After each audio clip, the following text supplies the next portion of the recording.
Hii ni episode ya 3 ya recap yetu. Tayari bidada J alikuwa amepokea ujumbe wa kutisha sana katika simu yake, na alipopata ujumbe huu aliogopa sana. Alitamani kuwahi kwenda kumwambia baba yake ukweli halisi, kwa sababu mtu aliyekuwa amemtumia huu ujumbe akasema kwamba nitamtumia babako kila kitu. Sasa ni kitu gani ambacho atamtumia babake kila kitu? Bidada akawa na hofu sana, na siku ya kesho yake bidada J akamfuata babake katika mawindo. Huyu babake bana ni mwenyekiti wa kampuni kubwa sana hapa Korea, na ghafla wakati mzee Yuni anaendelea kumfundisha binti yake namna ya kuenda, simu yake ikawa inaita, akabidi kuipokea. Alipokuwa ameipokea akamtazama binti yake kwa hasira sana. Alafu katika sekunde za kuhesabu tu mzee akanyanyua bunduki yake akamwekea bidada usoni, akamwambia nilikukataza kuwa kama mama yako. Sasa kumbe ilikuwa ni mawazo tu ya bidada kwamba mzee wake atapokea simu afu itakopo hivi, na kumbe ile simu iliyokuwa imepigwa kwa mzee Yuni ilikuwa ni simu ya ofisini tu, na alikuwa anaitwa kwa sababu kuna kizarura kidogo, kwa akawa naaga na kusema kwamba mimi naelekea katika mambo yangu mengine ya kiofisi, naomba muendelee kuin. Kesho yake tena tukirudi huku shuleni, Mwamba Kangha alikuwa katika chumba cha makabati. Sasa wakati huo Mwamba akawa ameingia Ian. Nakumbuka kwamba jamaa akiingia wanafunzi wote wanatakiwa kutawanyika. Kila mwanafunzi alitawanyika ndani hicho chumba cha makabati, lakini Mwamba Kangha peke yake ndio alikuwa ameweza kubakia. Na hata Ian hakuwa na habari na yeye, akawa anabadilishana na mtu madawa ya kulevya mbele ya Mwamba Kangha. Hii kitu alichokuwa nakiona kikawa kinamkumbusha matukio ambayo yalipitaga zamani kidogo. Kakake amewahi kumwambia mdogo wake kwamba katika shule aliyokuwa akisoma amewahi kuwa tricked kwa kuwekewa madawa ya kulevya. Sasa Kangha alikuwa hamwamini kabisa kakake, akasema wanafunzi hawezi kumiliki madawa ya kulevya. Leo ndo kwa macho yake ameweza kuona wanafunzi wanafanya biashara ya madawa ya kulevya hapa shuleni. Kwanza kabisa Mwamba Kangha alijisikia vibaya kwa kuto kumwamini kakake aliyetangulia mbele za haki. Kimoyomoyo akawa anaomba hata msamaha. Sasa Mwamba Kangha akamwambia Mwamba Ryan, akasema hamwezi mkaifanya shule kuwa uchafu namna hii kufanyia biashara za madawa ya kulevya. Mimi nahakikisha kwamba naondoa huu mtindo na tabia yako unaoifanya. Mwamba Ryan alimwambia Kangha, hebu jaribu kufanya hicho kitu alafu utagundua siku hiyo kwamba mimi ndio sheria yenyewe. Jamaa akiwa anarudi nyumbani alishika bracelet ambayo kakake alimwachia na aliapa kuja kulipa kisasi. Lazima alipe kisasi hiyo. Sasa kesho yake wanafunzi wote waliokuja kwa scholarship hapa shuleni wakawa wanajaribu kujadili ni kwa namna gani watamfundisha Mwamba Kangha adabu, kwa sababu huyo atasababishia matatizo mpaka wao. Kwa hiyo wakawa wanaandaa mtego na namna ambavyo atakwenda kumkamata jamaa na kumdunda sana, ikiwezekana apotee kabisa katika hii mitaa ya shule. Lakini rais wa shule wakati anapitapita katika mitaa hii, si ndio akasikia huu mjadala bana, moja kwa moja akaelekea katika ofisi ya mkuu wa shule na akasema bana, kuna mchakato na mipango ya kuweza kumshambulia Mwamba Kang. Lakini mama yake alijua madhara ya mwanafunzi yote kujiingiza katika mambo ya wengine, akamwambia mwanangu, wala usifuatilie hayo maswala na kuomba dili na mambo yako tu. Lakini dogo akafunguka akasema, wajibu wangu kama rais wa shule ni pamoja na kuripoti mambo yote ambayo naona na utofauti ama yatatarisha usalama wa mtu yoyote hapa shuleni. Kwa hiyo siko tayari kuachia jambo hili. Alafu dogo mtu akafunguka akisema kwamba hivi mama, umesahau kwamba hata kaka yake na huyo Kangha alipatia matatizo hapa shuleni na jambo lake umelifunikia, hutaki kabisa kuliumbua. Lakini mama mtu akajifanya hajaelewa kabisa nini ambacho mtoto wake anazungumza, akamwambia hebu toka hapa, nenda darasani. Hasa Mwamba Kangha akaenda kuripoti kwa mwalimu kwamba ana wasiwasi na kabati la Mwamba Ryan huenda lina madawa ya kulevya na ana uhakika huo. Lakini mwalimu akasema ni makosa kufungua kabati la mwanafunzi yeyote yule hapa shule. Ila Mwamba Kang akasema, mwalimu, hivi unajua kwamba unafunikia maovu unajua kabisa kwamba Mwamba anafanya madawa ya kulevya na bado umekaa kimya na hautaki kabisa kuripoti, si ndio? Lakini mwalimu akamwambia bwana Kang kwamba unatakiwa kujua mipaka yako na uheshimu maamuzi na siri za watu wengine. Lakini Mwamba akasema, naheshimu kila kitu lakini siwezi nikawa mbwa wa matajiri. Mwalimu alimaindi sana. Kwa lugha nyepesi ni kama Kang alikuwa anamtukana kwa kusema kwamba mwalimu ni mbwa wa matajiri kwa sababu anafunikia maovu ya watoto wote wa matajiri. Na Mwamba Kang akamtishia mwalimu akisema kwamba kama usiposhirikiana na mimi kwenda kufungua hilo loka la huyu jamaa, basi nakuhakikishia kwamba siku ya kesho nitaita waandishi wa habari na kueleza kwamba ndani ya Joshini School kuna madawa ya kulevya. Mwalimu alivyosikia hivyo haraka sana akamwambia, haya twende sasa tukakague hayo madawa ya kulevya kama yapo. Hasa walipofika katika loka ya Mwamba hawakuamini macho yao. Kumbe ndani kulikuwa hata hakuna madawa ya kulevya. Vilikuwa tu vidonge vya kuweza kuondoa mawazo. Na mwalimu akasema, hivi ni vidonge vya kuondoa mawazo tu. Na ni kweli Mwamba alipotazama aligundua kabisa kweli hivi ni vidonge tu. Basi bana akajikuta kidogo limemshuka hilo, mwalimu akawa ameondoka. Hasa bidada J alikutana na bidada Hera na akamwambia kwamba naomba unitafutie haka mwenye uwezo wa kuingilia mawasiliano na kugundua kama message imetumwa na mtu. Sasa aniambie huyo mtu aliyetuma ni nani. Hasa bidada Hera akawa anauliza, sasa kwa nini unataka kupeleleza na kutaka kujua huyo mtu ni nani? Hasa bidada J akawa anasema kwamba mwaka jana mwezi wa 7 hivi kuna mtu mmoja alikuwa mpataga ajali na ikapelekea kifo chake. Hiyo ajali ilitokea katika usiku wa sherehe ya birthday, pindi ambapo tulikuwa tumeenda katika nyumba ya mwamba Ujini, kama unakumbuka kipindi kile. Na bidada Jay akawa anasema nimetumiwa picha na video za tukio lote lile lilikuwa limeendelea kipindi kile, na nimekumbushwa kwamba unakumbuka mwezi wa 7 mwaka jana. Sasa sielewi kwa nini huyu mtu amenitumia message kama hiyo. Sasa bidada Hera wakati anaendelea naye kukumbuka ile tukio la mwezi wa 7 lilivyokuwa, akawa anakumbuka kuna tukio la ajabu sana lilifanya na mwamba Ryan. Kumbe alikuwa anachepuka na Ryan siku hiyo hiyo. Sasa alishtuka sana aliposikia kwamba kuna mtu eti ana video za tukio nzima. Sasa hilo tukio nzima isije ikawa na mwenyewe alirekodiwa akiwa na mwamba Ryan. Basi haraka sana bidada Hera akamtafuta mtaalamu wa IT kutokea PVP Media Max ili aweze kudukua na kugundua ni nani aliyeweza kutuma ule ujumbe kwa bidada Jay. Sasa siku ya kesho yake hapa shuleni bana, kulikuwa kuna masherehe fulani hivi, yani siku kama ya mapumziko hivi, kwa wanafunzi wanaelekea katika maeneo fulani hivi ya kula bata kidogo. Tuliokuja kusoma Joshini School kwa scholarship, basi tunapanda basi letu hilo, japokuwa ni la kifahari, lakini hawa waliokuja na mawe yao, yani pesa zao kama zote, basi walikuwa wamepanda magari ya kifahari, magari yao binafsi. Lakini ile timu ya madoni ya matajiri ya watu wanne, wao walichukua helikopta moja kwa moja mpaka katika maeneo ya michezo. Na hata hii michezo ilitofautiana kidogo, kwani waliokuwa wanacheza gofu ni watoto wa kitajiri pekee, alafu hawa ambao utajiri wao ni wakati tu waliendelea kuogelea katika maeneo ya swimming pool. Na wenzangu na mimi sasa, kuna kilima kilikuwa kimeandaliwa kwa ajili ya kukomaza vigimbi. Bwana wewe, watoto wote wa maskini walikuwa wanapanda milima. Na kulikuwa kuna kamjadala fulani hivi kwamba leo kutakuwa kuna mashindano, kwa wanafunzi wakawa wanayazungumzia mashindano namna ambavyo yatakwenda kuwa. Na hapa wakiwa katika maeneo haya ya michezo, pia watakwenda kuishi katika nyumba za huko maalum kabisa. Lakini rais wa shule wakati anamkabidhi mwamba Kangha nyumba ambayo atakwenda kuishi katika maeneo haya ya makambi, basi alimwambia jamaa awe na tahadhari kubwa sana na awe makini sana. Na alimwambia kwamba usipende kujichanganya kwa watu wengine, na ikiwezekana uwe unajificha hata usionekane kama upo. Lakini huku upande wa pili, watoto wa kitajiri, watoto wa kike bidada Jay pamoja na Hela walikuwa wanajaribu kudiscuss juu ya mpango ule haka ambao alikuwa anamtafuta, na bidada Hela anasema kwamba amempata haka tayari. Bidada Jay akasema huyo haka awasaidie kupata namba ya mtu aliyeweza kutuma huo ujumbe, yeye anahitaji kuwasiliana naye. Sasa bidada Hela akaanza kuwa na wasiwasi kwamba kwa nini awasiliane na mtu aliyetuma ujumbe huo. Mimi nilijua kwamba lengo letu ni kumjua tu mtu huyo, kumbe nataka mawasiliano naye. Ni kwa nini na kwa nini anataka mawasiliano na huyo mtu? Baadaye kidogo, kama kawaida ya hawa matajiri, huwa wanakaga wanne tu, mwamba Ryan pamoja na bidada Jay, Ujin pamoja na bidada Hera. Lakini ile wanataka kuanza kupiga story tu, bidada Jay akaomba ruksa kujitenga kidogo, lakini mwamba Ryan akaanza kuuliza kwani una hasira na mimi? Lakini bidada akasema kila nikitazama sura yako napata kichefuchefu, natamani kutapika, kwa sababu nifikie katika hatua hiyo. Basi bidada akawa anaondoka. Mwamba Ujin akaenda kumfuata shemeji yake, shem nisubiri basi. Hasa kama kawaida kabidada Hera kanampendaga sana mwamba Ryan, kakaka mbaki naye hapa, ndo kakaanza kupiga naye story kwa furaha kabisa.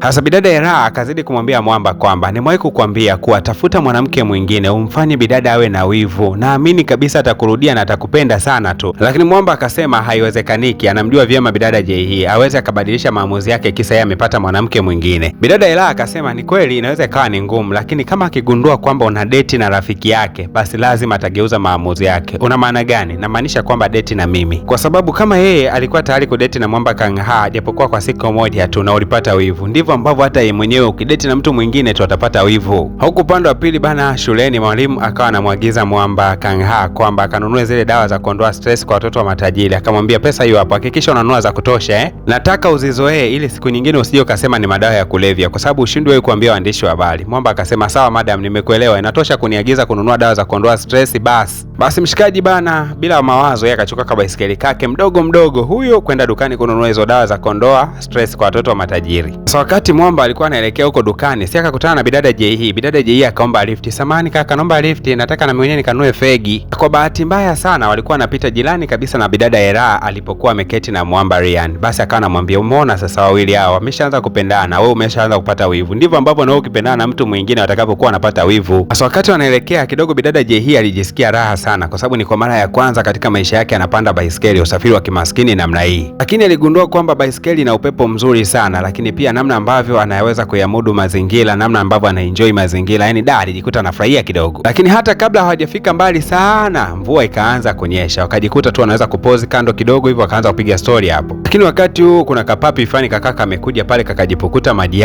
akamwagikia bidada Jay, akawa anacheka. Basi mwamba akawa anamuona kwa mara ya kwanza bidada anaweza kucheka yani, na akaongea tu kwamba da, unakopo mrembo sana ukitabasamu, kumbe wewe ni mzuri. Jamaa aliongea kawaida, lakini haya maneno yalipenya katika moyo wa bidada sio poa, yani alijikuta anajisikia amani ya moyo wake. Hafu jamaa akawa anashangaa, sijui kwa nini watoto wa kitajiri mna kila kitu lakini utabasamu muda wote umenuna tu. Lakini bidada Jehii akasema dunia na mengi na pesa sio kila kitu. Lakini mwamba Kang Ha akasema yeye anapitia mengi sana, lakini tabasamu halizibi kabisa. Pindi anapopata nafasi ya kutabasamu anatabasamu tu. Ila bidada alikuwa anaangalia hali ya hewa namna ambavyo inaenda, akagundua kwamba hii mvua hii sio mvua ya kukatika. Hizi ni mvua za Mbeya zile ambazo zikianza kunyesha hazikati kabisa. Na bidada akajitoa muhanga mdogo mdogo, akawa anarudi katika kempu. Sasa wakati anaendelea kurudi, mwamba kamuwai na akamfunika shati lake na wakaendelea kurudi taratibu wakiwa pamoja. Na mpaka ule muda wanafika katika kambi, basi waligundua kwamba tayari mvua ilikuwa imeshakata kabisa. Na bidada Jehii aliomba kwenda kuikausha shati ya mwamba ndo amrudishie. Jamaa akakubali. Wanafunzi wa kimasikini wanamsubiri Kang Ha aweze kurejea, kwani wanataka kumtembezea kichapo kizito, wamfundishe adabu ili aweze kuheshimu watoto wa kitajiri ili wasije wakaingia katika matatizo hata wao. Episodi ya 3 inakomea hapa na episodi ya 4 itakwenda kutupa majibu ya nini ambacho kitakwenda kujiri. Nikukumbushe kwamba picha hii imezaminiwa na mtu ambaye utakwenda kugusa alama ya kusubscribe hapo chini. Utagundua kuna channel mbili zimeungana. Sasa ile channel ya chini ukiweza kuigusa alama ya kusubscribe ndio channel ya mtu aliyeweza kutuzamini picha hii mpaka imeweza kutoka. Kwa hiyo unachotakiwa kukifanya ni kwenda kugusa alama ya kusubscribe katika channel yake, ndio inasababisha picha ziweze kutoka kwa haraka zaidi. Na ni rahisi sana kumtia moyo mtu aliyeweza kutuwezesha picha hii katoka. Unatakiwa kugusa alama ya kusubscribe katika channel yangu hapo, moja kwa moja upande wa chini utaiona kuna channel imejitokeza. Utagusa alama ya kusubscribe hapo, utakuwa umemtia moyo. Na kwa kufanya hivyo basi picha hii tutaisogeza mpaka finali siku ya leo. Bwana we, hakikisha kwamba unakaa jirani na channel yako ukiwa umegusa alama ya kusubscribe.